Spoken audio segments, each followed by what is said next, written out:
Ya, masih bersama kami. Anda dapat berpartisipasi dengan menghubungi kami di lantai telepon 0215155111. Kita bicara mengenai nasib parpol di pemilu 2019. Kalau tadi sudah menyinggung mengenai masyarakat yang sekarang ini, artinya ada pemilih-pemilih baru dan menariknya mereka berbeda gitu ya, karena adalah generasi zaman now gitu, Bu. Bagaimana kalau melihat karakternya masyarakat sekarang, khususnya anak zaman now ini? Iya, jadi zaman now itu demanding. Iya. Dia itu lebih menggunakan logika, lebih kritis juga ya, kritis logikanya gitu ya, dan dia senang dengan pemimpin yang energetik kan gitu ya, energetik yang oke punya gitu ya, sama lah dengan sesuai dengan pemilihnya yang memang zaman now juga, jadi ininya seperti itu.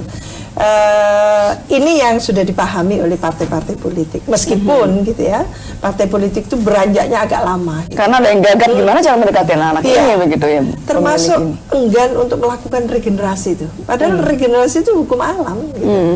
Tidak mungkin kalau enak di kekuasaan kali Bu ya, bukan satu organisasi itu tidak akan maju dia kalau tidak melakukan regenerasi. Jadi ini kayak mesin terus diberikan semacam oli yang bagus gitu loh. Nggak mungkin oli yang lama itu ya pasti lelet kan gitu. Nah itu yang memang hukum alam gitu. Jadi memang harus orang muda. Mengapa sekarang P3 kan sudah cerdas gitu. Jadi menggunakan orang-orang muda. Dulu kala susah sekali gitu.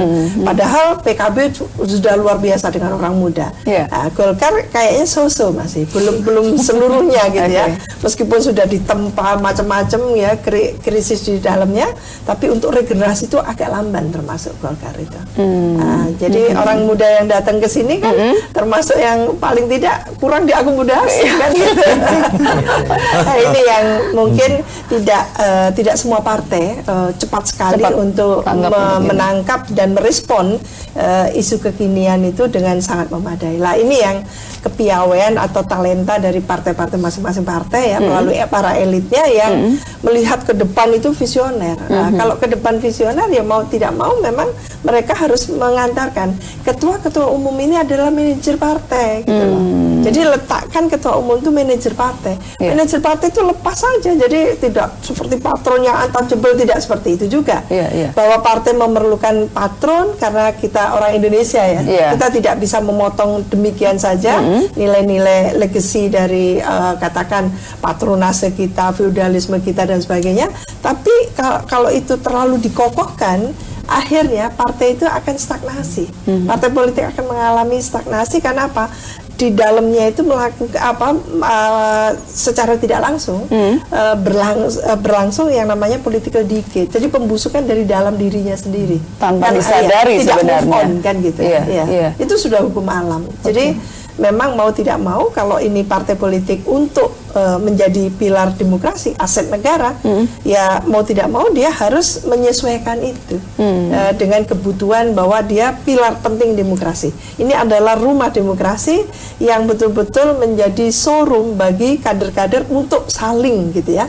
Jadi sudah terbiasa untuk berkontestasi di dalam. Ketika berkontestasi di dalam itu sudah bagus sehingga regenerasinya jalan, di luar melalui pilkada dan pemilu tidak perlu ada aklamasi calon tunggal, tidak perlu. Karena sudah terbiasa, sudah terlatih, sudah bisa menerima siapa yang the best, itulah yang muncul. Kalau ada yang menang itu adalah hal yang biasa begitu ya. Jangan takut sekali dengan kontestasi, itu bukan demokrasi. Kalau ada saat ini kecenderungan kita takut untuk menjalankan kontestasi kompetisi, itu bukan demokrasi. Karena demokrasi core-nya, intinya itu adalah partisipasi dan kontestasi. Jadi pelajarannya seperti itu. Itu konsekuensi logis kalau kita menganut sistem demokrasi. Kemewahan kita menjalankan demokrasi itu. Tapi demokrasi kita ini ala Indonesia juga. Jangan liberal gitu. Kalau liberal uangnya yang muncul. Peran dana, perang uang dalam pilkada, peran uang dalam pemilu lah, itu yang kita harus putus mata rantai. Baik. Mau memberikan komentar terkait dengan ini ya, ada karakter generasi milenial ini. Ini orang milenial. Ini kan juga anak muda juga gitu, generasi zaman now. Memang juga ada generasi milenial hari ini ya. Kalau kita kan terbiasa dulu ya. Kalau saya enggak dulu terbiasa dengan sistematis diskusi dan segala macam. Sekarang ini kita lihat, kalau kita lihat dari analis sosial media, Prof. Sekarang orang bermain sosmed lebih mementingkan trafficnya ya. Makin banyak alurnya. Kalau dulu kita masih bermain analisa kontennya, kita kelola percakapan. Jadi memang ada perubahan dari soal pola untuk ketajaman menganalisa. Jadi sangat bergeser betul, dan saya lihat ada populisme baru yang di Indonesia ini kuat. Pertama misalnya, mudah-mudahan P3 nggak mainkan. Misalnya konservatisme agama ya, yang menguat ya.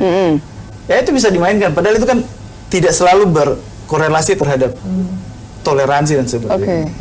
Kemudian ada beberapa populisme yang lain, misalnya kayak di survei ya, misalnya kayak kita, pembangunan 10.000 rumah tidak layak huni. Ini populisme yang aneh nih. P3 lihat masa Golkar 10.000, 20.000, PDIP lihat 30.000, padahal itu belum tentu visible, belum tentu bisa dilaksanakan. Jadi bodoh, saling tipu-tipu program ya. Jadi karena apa, core values-nya nggak ada. Karena yang penting tadi hits atau dibicarakan oleh masyarakat. Oke, tadi kita sapa pemirsa yang mau bergabung. Halo, selamat malam. Selamat malam. Ya, selamat malam. Dengan siapa di mana, Pak? Dengan Jerry Ferdi di Tangerang. Ya, silahkan Bapak, langsung saja. Jadi ini, saya ini pernah mengikuti seleksi caleg ya. Jadi intinya saya melihat begini. Pengalaman saya, partai pilihan ini hanya tidak ada regenerasi. Kenyataan ini hanya hegemoni para ketua-ketua partai dan keluarga-keluarga dekatnya saja, kroni-kroninya. Dan ketika saya pernah mengikuti suatu seleksi partai yang bermasalah itu, katanya ada permintaan uang. Ketika ikut seleksi saya di sana, itu saya lihat ujung-ujungnya yang bertanya itu apa? Anda punya duit berapa ratus juta? Itu satu, ya. Itu benar itu yang dikatakan oleh mantan ketua PSSI itu. Kalau pertanyaan dan seleksinya caranya seperti begitu, untuk apa ada seleksi? Jadi artinya sekarang saya mau katakan ya, partai politik yang ada sekarang ini pembodohan paling utama, paling banyak. Tidak ada pengkaderan untuk merekrut orang-orang pintar, cerdas. Itu satu. Kedua, saya mau katakan, mau sistem proporsional terbuka, mau tertutup, bagi saya itu tidak masalah. Tetapi kalau dibuka, saya punya cita-cita begini. Anda mau jadi caleg, ya, Anda harus punya karya ilmiah. Anda harus minimal pendidikan S1. Harus punya indeks prestasi berapa, punya karya ilmiah berapa, diuji. Ayo kita uji. Kita mau cari orang pintar, orang cerdas, orang punya iman yang baik. Yang terjadi sekarang ini apa yang terjadi? Baik, Pak Jerry. Ya, kami sudah menangkap maksud Anda. Terima kasih telah bergabung sama kami. Langsung saja diklarifikasi. Ada hegemoni, ada kemudian tadi punya berapa, isi tas. Jadi bukan hanya kapasitas gitu, elektabilitas. Terima kasih Pak Jerry. Itu pengalaman Pak Jerry yang belum pernah kami alami.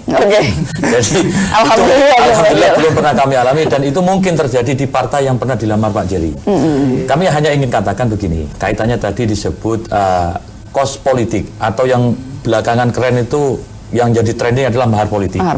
Perlu dibedakan bahwa di dalam kontestasi politik itu membutuhkan biaya. Di undang-undang jelas diatur sumbangan dana kampanye, baik itu pemilu legislatif maupun pemilu kepala daerah. Itu clear dan nyata dalam undang-undang bahwa politik itu butuh finansial. Konteksnya dalam menanyakan, misalkan ada seseorang menanyakan siap dana berapa, kaitannya kalau dari di P3 dalam konteks pemenangan dia selama mengikuti kontestasi. Kenapa begitu? Karena terus terang saja, pilihan politik apapun, kalau yang bilang nggak butuh dana itu bohong. Kita nyetak stiker itu membutuhkan dana. Nah, selama kampanye misalkan selama sekian bulan, 6 bulan, itu sudah bisa diukur. Kira-kira kebutuhan untuk sosialisasi itu berapa? Kebutuhan untuk konsolidasi itu berapa? Kalau kaitannya yang disebut dengan mahar politik, itu memang dilarang oleh undang-undang. Jelas di pasal 47 itu undang-undang pilkada, nyata dan terang bahwa seseorang tidak boleh menerima atau memberikan sesuatu dalam konteks pengusungan supaya dipilih menjadi calon oleh partai politik. Itu dilarang. Baik itu menjadi pilkada ataupun calon. Jadi dibedakan. Kalau kos politik memang ada dan diatur, dan tidak mungkin di dunia sekarang itu tidak ada kos politik, itu sesuatu yang mustahil. Semuanya pasti membutuhkan uang, berapa besarnya tergantung kebutuhan. Saya misalkan kemarin pada pemilu 2014 sebagai newcomer, waktu itu profesi saya tidak berkecimpung di politisi, berpindah haluan menjadi politisi, gagap memang, terkaget-kaget.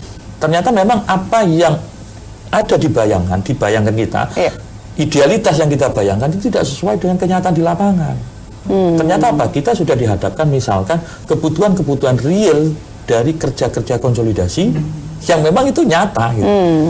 Kita misalkan saya Dapil Jatim 11, 4 kabupaten kota, 4 kabupaten, satu kabupatennya terdiri dari kepulauan, bisa dihitung saja itu. Kalau dikatakan politik itu tidak membutuhkan dana, itu bohong. Baik, oke. Baik, ke Bang Doli, atau kita mau angkat pemirsa? Tampaknya ada pemirsa yang mau bergabung bersama kami. Sebelum kita akan jeda. Halo, selamat malam. Halo. Halo, selamat malam. Halo, selamat malam. Ya, dengan siapa di mana, Pak? Dengan Pak Syahril, Jakarta. Silakan, Pak Syahril. Ya, permasalahan sekarang memang sudah berubah. Ya. Masyarakat sekarang itu sudah tidak lagi emosional, tapi sudah rasional dan mengarah kepada pemahaman agamanya meningkat lebih baik, sudah mengetahui mana yang benar dan mana yang tidak benar. Jadi kembali lagi, kalau elit-elit politik kita masih menjual produk-produk lama seperti SARA, seperti money politik, saya kira mereka akan ditinggalkan oleh pemilihnya nantinya. Karena pemilih kita sudah mulai sadar. Oke, baik Pak Syahril, terima kasih, nanti akan ditanggapi. Kita akan kembali usai pariwara, tetaplah bersama kami.